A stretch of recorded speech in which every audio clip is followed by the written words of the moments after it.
all over the Bay Area to have the honor, actually the terrific honor, to stand with the Dalai Lama's people, the Tibetan people, in solidarity with their right to decide their own future in peace. Thank you so much about that. And Tenzin Rinpoche, can you tell us about what the TYC, actually how the TYC actually involved in this torch relay, and what are your thoughts on that? Well, as Konjala pointed out, it's initiated by the Tibetan Parliament in exile, which is the representation of all Tibetans in exile, and legitimate representation of all Tibetans in exile. So what we believe is, as a Tibetan, is our moral responsibility to support any initiative that is being taken, that is being kind of initiated by Central Tibetan Administration or the Tibetan Parliament in exile, or any other organization which aims to raise the awareness on Tibet, and to raise the awareness of the desperate situation that is, that grim situation inside Tibet, where as young as 17 years old Tibetans are setting themselves on fire for just 2 demands: return of His Holiness the 14th Dalai Lama to his homeland, and the freedom in Tibet. That's why, as an organization, it's our responsibility to be part of any, to be part of this Flame of Truth, which is why we're part of this Flame of Truth event. So. And Jack, can you tell us about the SFT, or the Students for Free Tibet, and your thoughts on this Flame of Truth, which is coming to San Francisco? Yeah, so the way I understand it, one of the key goals of Students for Free Tibet is making Tibet too costly to keep for China. So I see the Flame of Truth as a really important part of this, because it's spreading the message of the human rights abuses in Tibet, and the situation in Tibet throughout the world. This isn't just a San Francisco rally, this is a global rally. So I see the San Francisco rally and leg of this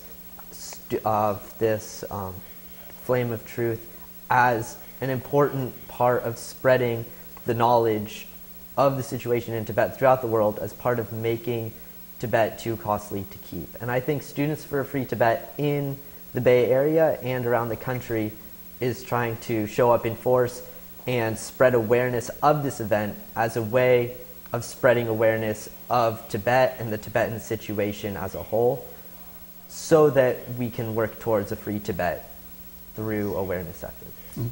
Thank you so much for that input. And let me go back to Giovanni. And then I heard that with this Flame of Truth, there's also a signature campaign going on. Can you tell us about that?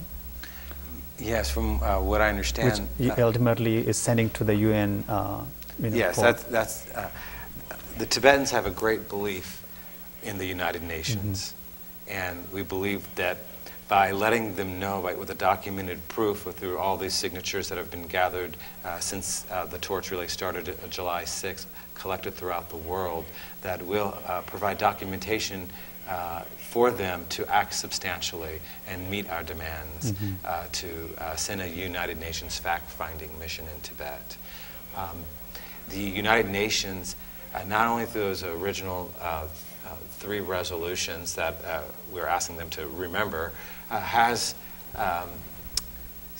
had indications that they had made representations that they would take up a fact-finding tour to Tibet, or listen to the demands. Like recently, earlier this year in New York, members of the regional Tibetan, actually the International Tibetan Youth Congress, held a hunger strike outside the United Nations, presenting demands, and they were promised by UN representatives that they would take up their demand. They actually had a hunger strike where members, including members of the Tibetan clergy, this high monk, almost gave up their lives because they were on a fast. So the United Nations, in response to that fast, sent a representative, and they promised to do something. So this Flame of Truth, I see it as also as something that to remind the UN of their promises, remind the UN of what the General Assembly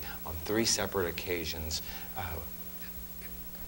did by reaffirming the Tibetan people's right to determine their own future, which in Tibet means having their highest spiritual leader, the Dalai Lama, back in his homeland where he belongs. Right.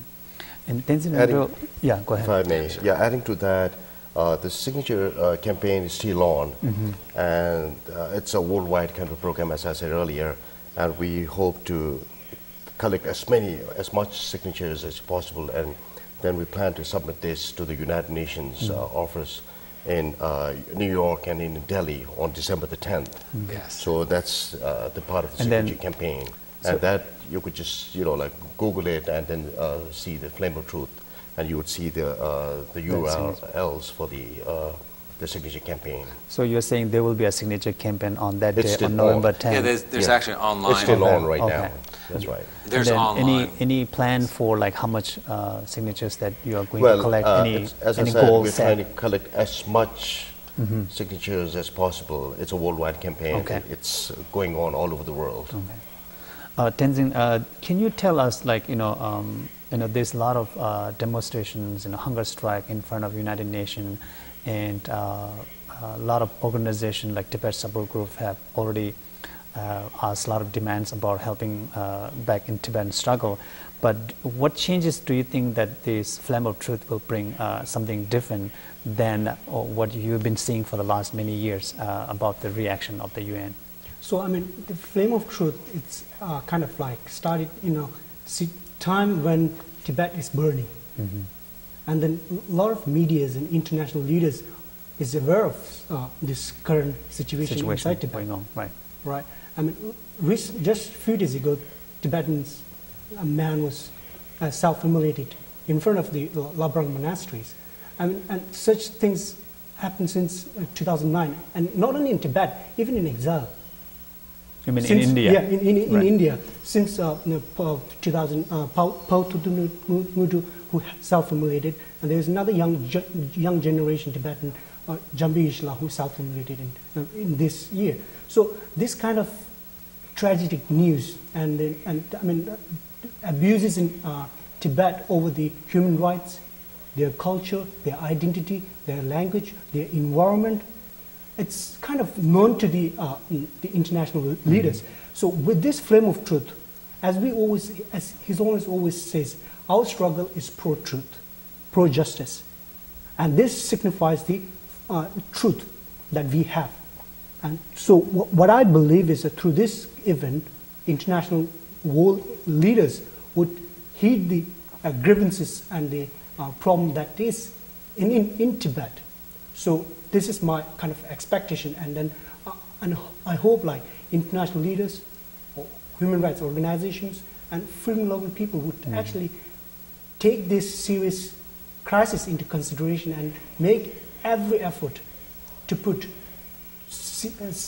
kind of like serious pressure on the Chinese government to resolve the Tibet issue. That's what I'm expecting.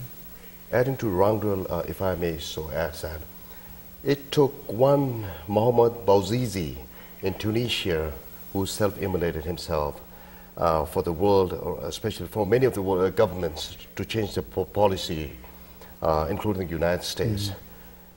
Sadly, it's really biased and disheartening that despite 58 self-immolations since 2009, no countries in the world have changed their policies. And that's one of the reasons why we're having this Flame of Truth, collect the signatures, and then have it submitted to the United Nations. Because, and I always hope that, there's no more of the self-immolations. For instance, in the last 3 days, last 4 days, we've had 3 people who have self-immolated themselves. So we're just hoping for, keeping our fingers crossed that this will be an end as far as the self-immolation is concerned. But it also depends on the governments and the United Nations to start taking action and be proactive in resolving the issue of Tibet. If I add one point, the world is so interdependent these days in this 21st century, and it's obvious that the world leaders like United States or should have a good relationship with China